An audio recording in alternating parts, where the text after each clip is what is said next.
My name is Emily, and at 35, I'm embracing the whirlwind of motherhood for the first time. Parenthood has been a wild mix of joy and exhaustion, but I've been fortunate to have my circle of incredible friends on my side. We've known each other since we were 13, growing up together through all of life's pivotal moments. Now, 4 of us are navigating the challenges and blessings of motherhood, while Sarah, our 5th, has taken a slightly different path. Though she doesn't have children of her own yet, she works at a daycare, honing her skills and knowledge about childcare. Our group has always been close. Jenna, the life of the party, is quick with a joke to lighten any mood. Mia is the thoughtful one, offering advice and a steady presence whenever needed. Then there's Liz, who somehow manages to juggle her career and family life with a grace that leaves us all in awe. Sarah's love for children shines through in everything she does, but sometimes her desire to prove her expertise can come off a bit too strong. On a bright Saturday afternoon, we all gathered at my house. It was meant to be a casual meet-up, just time to relax, catch up, and let the kids play. The living room buzzed with chatter and bursts of laughter as toys lay scattered about. My 5-week-old son napped peacefully in his rocker, oblivious to the lively scene around him. As the afternoon unfolded, the conversation naturally turned toward motherhood, parenting styles, tricks, and lessons learned. Sarah became particularly animated, eager to share insights from her daycare experience. "It's all about reading the baby's needs before they even start crying," she said, demonstrating a soothing rocking motion she swore by. Jenna, balancing her toddler on her hip, gave a playful nod. "Sounds like magic, Sarah. You'll have to show me that trick the next time Logan starts his evening fuss." Mia's soft voice chimed in. "It's great we can all share what works. Makes the journey a little easier, don't you think?" We all nodded in agreement, including Liz, who was carefully arranging a snack tray in the kitchen. As the sunlight dipped lower, casting a warm glow through the windows, our talk drifted from parenting to personal growth and the challenges we'd all face together. Moments like these always reminded me how unbreakable our bond felt. But just as the conversation flowed, my son's soft whimper broke through the hum of the room, signaling he was awake and hungry. Sarah immediately volunteered, "Let me take him, Emily. A change of scenery might do him good."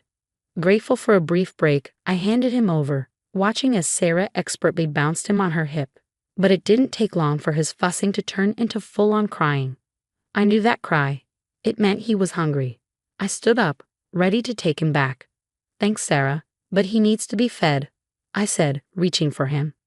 To my surprise, Sarah sidestepped, a determined look flashing in her eyes. "He's just a bit cranky. I've got this, Emily," she insisted. Jenna and Mia exchanged uneasy glances, sensing the tension in the air. I tried again, my voice firmer this time. "Please, Sarah, he's hungry. I need to feed him." But Sarah didn't budge. Instead, she cradled him closer, as if trying to prove a point. My anxiety spiked. This wasn't like Sarah. She'd never ignored my wishes, especially not when it came to my son. "Sarah," I said more forcefully, "give him to me." The room fell silent. Liz, frozen by the snack table, looked on with concern. Still, Sarah refused to hand him over, her voice rising slightly. "I work with babies all the time, Emily. I know what I'm doing. Just give me a minute." Frustration boiled over. "He doesn't need a minute, Sarah. He needs to eat now," I asserted, stepping closer. The air thickened with tension as Sarah tightened her hold, her back now turned to me. Her defiance caught me off guard, but my maternal instincts kicked in. Without hesitation, I stepped forward and firmly took my son from her arms. A soft gasp escaped Jenna as the suddenness of the move hung in the air. Cradling my crying son, I felt him relax instantly as he nestled into me. Turning to Sarah, I held her gaze, my voice steady and resolute. "You overstepped, Sarah.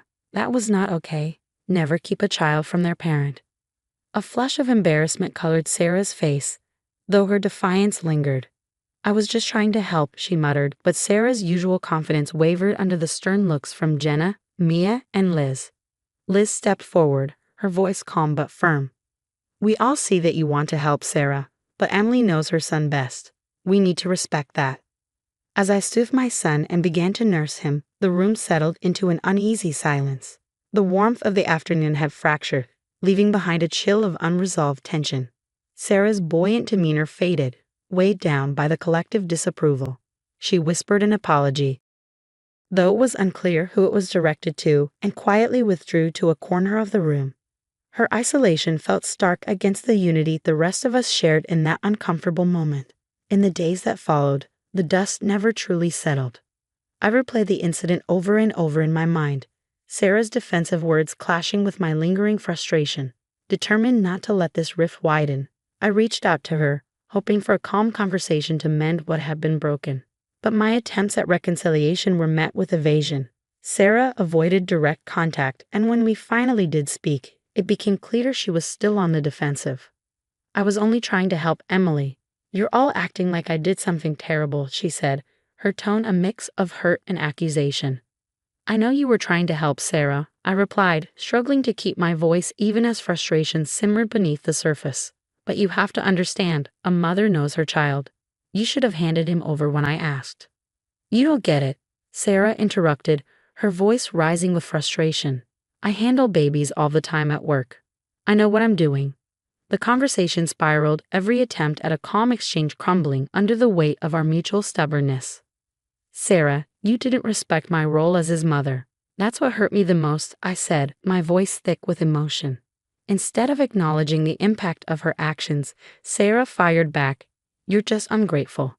I was helping, and this is the thanks I get. Her words stung, and I could feel the old bonds of friendship fray with each verbal jab. The tension between us escalated until I couldn't hold back anymore. I can't have you around my son if you can't respect my wishes, Sarah, I declared, the finality of my words echoing the resolve in my heart.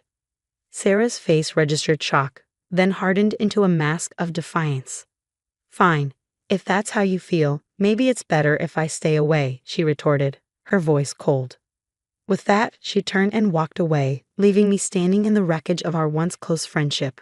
The next few weeks blurred by, marked by strained group chats and awkward silences. Sarah began to distance herself not just from me, but from Jenna, Mia, and Liz as well. She built a wall around herself, and each of our attempts to reach out only seemed to reinforce it. As time dragged on, the rift between Sarah and the rest of us deepened, playing out most publicly and painfully on social media. One morning, as I scrolled through my feed, my heart sank. Sarah had started posting thinly veiled jabs at us. One post read, "Funny how some people think they know everything just because they're parents." The implication clear to all of us who knew the backstory. Each post added a layer of discomfort and dismay within our group. One afternoon, Jenna called me, her voice tight with frustration. Have you seen Sarah's latest posts? It's getting out of hand, Emily. It feels like we're being publicly shamed just for protecting our kids. Mia and Liz echoed similar sentiments in our group chat. The situation was spiraling, pulling us into a public spectacle we never wanted. After much discussion, we came to a difficult decision. We agreed to block Sarah, not out of spite. We didn't block Sarah out of spite, but to shield ourselves from the ongoing negativity that had taken over her online persona. The decision to cut ties on social media wasn't easy. It feels like we're officially closing the door on her, Liz lamented one evening. But what choice do we have? She's not just crossing lines, she's obliterating them. It's about more than just our feelings, Mia added. We can't preach respect and boundaries to our kids and then let Sarah trample over ours. As the reality of our decision sank in, a sense of isolation crept into our group. Without Sarah, there was a palpable gap in our gatherings, her absence a constant reminder of what had happened. Yet that same isolation also brought us closer, forging a stronger bond. The ordeal had been harsh, but it clarified our values as friends and as parents. Our unity grew from shared pain, and with it, a deeper commitment to each other. Still, the fallout wasn't without internal struggles. There were nights I lay awake, questioning whether I could have handled things differently. Could I have been more understanding, less reactive? But every time, I returned to the same truth. The well-being of my child and the integrity of our boundaries as parents had to come first. Even though we had cut ties online, echoes of Sarah's actions lingered. Mutual friends occasionally mentioned her posts, each one a fresh sting. Over time, though, the posts lost their sting and the mentions grew less frequent. Slowly, life began to find a new rhythm. Our tight-knit quartet found solace in our renewed understanding and respect for one another. The ordeal had taught us a painful but vital lesson about the limits of friendship and the non-negotiable role of protecting our children. Several months later, fate intervened with a confrontation we hadn't anticipated. It was a crisp autumn day, and the local community center was hosting its annual fall festival. The event was alive with the sounds of families and laughter. By some twist of fate, our paths crossed with Sarah. As I walked through the crowd with Jenna, Mia, and Liz, our chatter halted when we spotted her standing alone near a craft booth. Time seemed to slow as we approached, the weight of the past heavy between us. Sarah looked different, more subdued, less assured than the friend we remembered. Her eyes met mine, and for a fleeting moment, I saw the glimmer of the old Sarah, the one who laughed with us and shared secrets over coffee. "Emily," Sarah started, her voice hesitant. I've missed you all." Her words lingered in the air, thick with unspoken emotions. Jenny gave my hand a gentle squeeze, a silent show of support. I took a deep breath and addressed the unspoken tension between us. "We've missed what we used to have too, Sarah. But you crossed a line that really hurt." The others nodded, their expressions filled with sadness, but also resolve. Mia stepped forward, her tone kind but firm. "You were our friend, Sarah. But friendship has boundaries. When Emily needed you to respect her as a mother, you didn't." Sarah's eyes welled with tears, her shoulders sagging under the weight of her actions. "I thought I was helping," she whispered. "I didn't realize, I just didn't see it. I'm sorry, truly." Liz, always the peacemaker, softened slightly but held her ground. "We appreciate your apology, Sarah, we really do, but things have changed. We had to protect our kids and our peace." There was a long, poignant pause, a moment of painful clarity as Sarah absorbed the finality of the situation. "I hope you can all forgive me someday, even if things can't go back to how they were." Her words hung in the air, heavy with remorse and a flicker of hope. But we all knew the damage was too deep to overlook. As we parted ways, the festival's lively atmosphere resumed around us, a stark contrast to the quiet sadness we carried. Sarah walked away, a solitary figure in the crowd, beginning her own journey of reflection and growth. Back together, Jenna, Mia, Liz, and I shared a moment of silent solidarity. Our bond, though tested, had endured. We have faced a difficult chapter, but through it we learned a powerful lesson about mutual respect and the protective instincts that come with motherhood. What would you have done if you were in Emily's shoes? Would you have tried to mend the friendship, or would you have protected your peace like she did? Share your thoughts and experiences in the comments below. And don't forget to like this video if you enjoyed the story. Subscribe to our channel for more content like this. Your support helps us continue bringing these stories to life.